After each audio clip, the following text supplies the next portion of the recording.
Hi boys and girls, welcome to Mathematics Grade 9. We're dealing with congruency today. And before we can get into triangles and complicated matters, let's start with the word congruent. So when we talk about congruent shapes, we're simply talking about two shapes that are identical and equal. And I want you to note something, that when shapes are identical or equal, rotating them does not change that fact that they are still identical and equal. Okay? So when you're dealing with congruent triangles, just know that some of the triangles might be tilted, but that does not change the fact that they are still congruent, meaning that they're still identical and equal. So before we get into complicated stuff, I just want to explain something. Corresponding. I want you guys to get the word. What does corresponding mean? All right, because when we deal with congruent shapes, to make sure that they are congruent, corresponding sides are equal and corresponding angles are equal. So I just want to show you which sides are congruent here. So basically, the sides, if you can check these boxes, if you can zoom it in and see these boxes, I've got 200 grams here, and then I've got 200 grams here. So basically, this side is corresponding to this side. So therefore, this side and this side are equal. And then this angle here corresponds to this angle. Therefore, this angle is equals to this angle. If you can look closely, we have got a yellow spot here. We also have a yellow spot there. So it means this side, this angle and this angle are corresponding. It's written 200 grams here, it's written 200 grams. This angle and this angle are corresponding. On this side of salty cracks is corresponding to this side of salty cracks. So it means that those sides are corresponding and equal.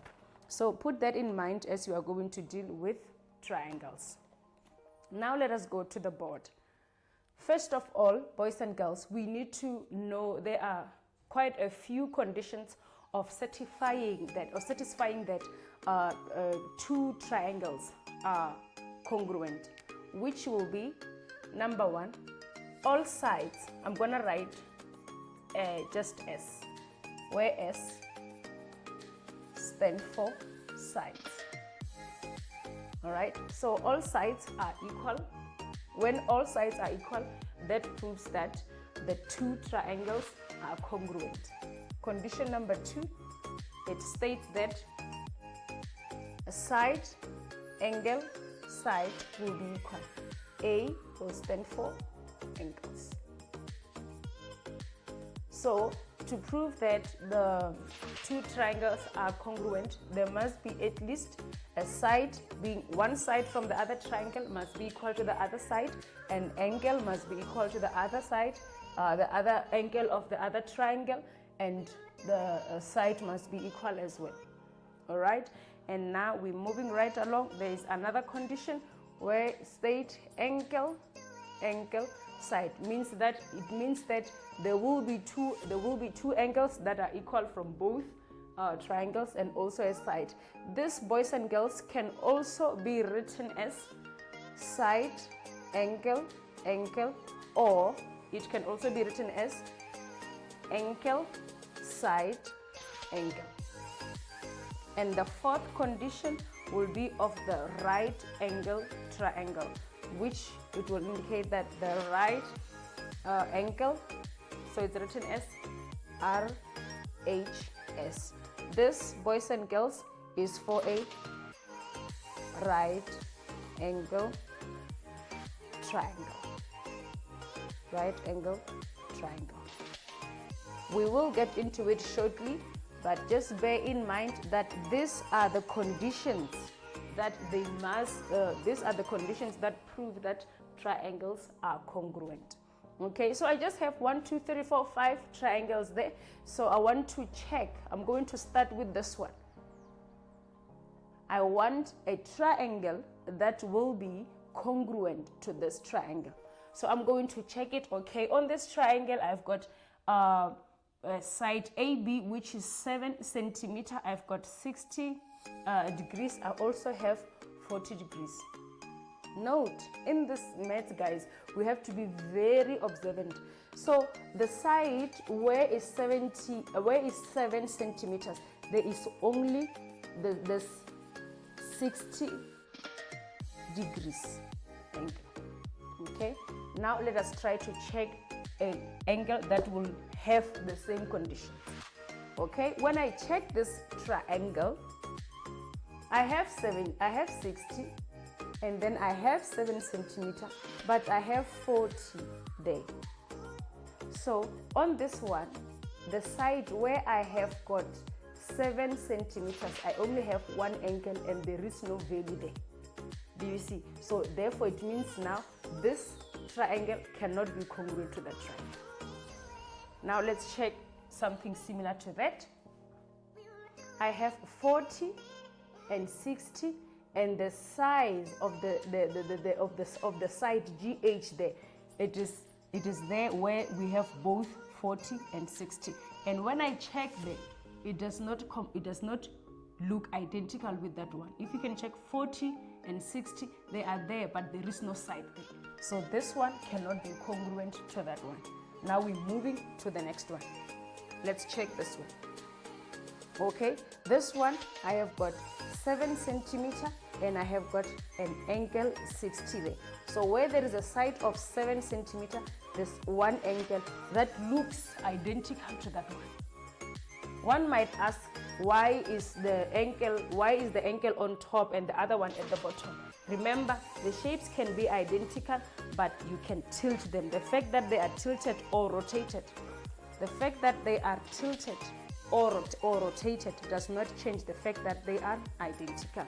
So now it means that because here I have got 7 centimeter, I have got 7 centimeter, and the side where I have 7 centimeter, I've got only one angle, which is 60, and then I've got 60 there. Then it helps me to note that they are identical. And also I have got a 40 there and I have a 40 there. So then I can conclude that triangle ABC,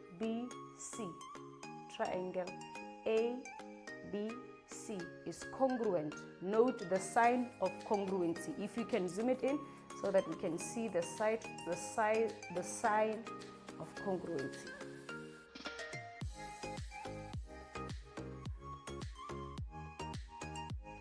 So this is where you have to be careful. The order is very important.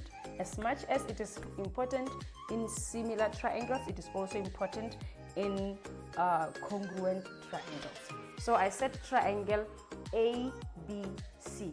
Okay, so it means now this A, it must correspond with the angle here. A, it is angle 60. So I'm going to deliberately make it correspond with angle 60. So it's going to be triangle K. And let's check B. B, it is the side where we did not have the size of an angle, which when we add all these things, it will give us 80. But we'll get into that. So now I'm going to look for the space that is empty, which is K. So I'll say J, which is J. And then now I go to C.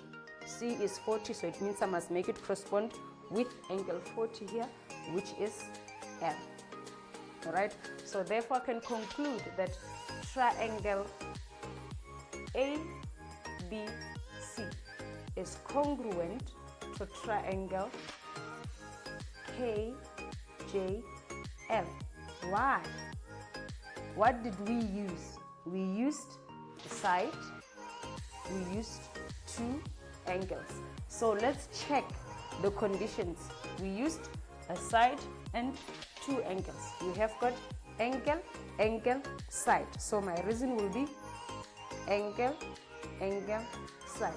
And one person can write angle, side, angle, and another can write side, angle, angle. We are still talking about the same thing. Okay? Now we have proved that this triangle is congruent to this triangle. We are left with 3 more triangles to prove that they are congruent. Let us check. Let me go to the second one. This will be our second one. I'm going to this one. Okay, now I'm going to check. First thing that I check, my angle 60 and 40. They are. I have the value of the side, which is side DE, 7 centimeter. That value, it is between the angles. You see that? So it means the triangle that I'm going to look for to be congruent, it must be something identical to that. All right. So if I check this one, this is the one, because now I've got 40, I've got 60. Remember, if you see them, the 40 now is more or less at the bottom compared to this one, because now 40 is at the top. Remember that fact that identical can be tilted, and when they are tilted, it does not change the fact that they are still equal. All right, so this triangle was tilted, so that's why we are having a situation. But what is important, we have got 60, we have got 40, we have got 60, we have got 40, we have got 7, we have got 7. All right, so now I can proudly conclude. Okay, before I conclude, let's check this one. Or maybe does this one, is it this one congruent to this one?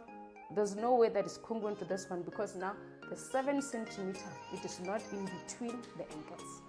All right, so I'm going to say, therefore, I'm concluding. I'm going to say, therefore, triangle DEF is congruent to triangle. I am being careful. I started with D, where there's 60. So this side, I must start with H, because there is 60 there. And then E is 40. So I'm going to say G is 40 there. And then F, empty space. F. Does that make sense? The order is very important, guys. And what will be my reason again? I used angle, angle, and side. Therefore, I will say angle, angle, side. One can say side, angle, angle. Another can say angle, side, angle. We are still talking about the same thing. Okay, boys and girls, this is the last example of congruency today. So we've got triangle ABC and triangle DEC, and we are requested to prove congruency of the two triangles. So first of all, you always work with what you have, all right? So now I've got an information that is given to me. I'm already told that BC is equals to CD or DC, and then AC is equals to CE or EC, all right? And then I have got a situation of angles there. You remember we spoke about the angles that when two lines intersect, at a point of intersection, there are angles that are formed. So an angle here is vertically opposite to an angle there, and an angle here is vertically opposite to an angle there, which is what we have here.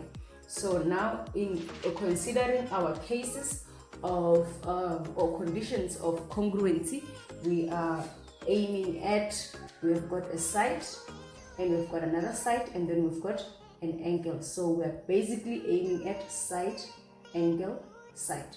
But anyway, let's take it easy. So we're going to say BC is side BC is equals to side DC. Why? I'm told my reason will be given. And we have got angle C1 and C2, which are equal. Angle C1 is equals to angle C2. I just spoke about it now. What is the reason? Vertically opposite, vertically opposite angles. Well done. And now we've got the last case that we have information given to us, AC and EC. So we're going to say AC is equals to EC. EC. Why? We are given.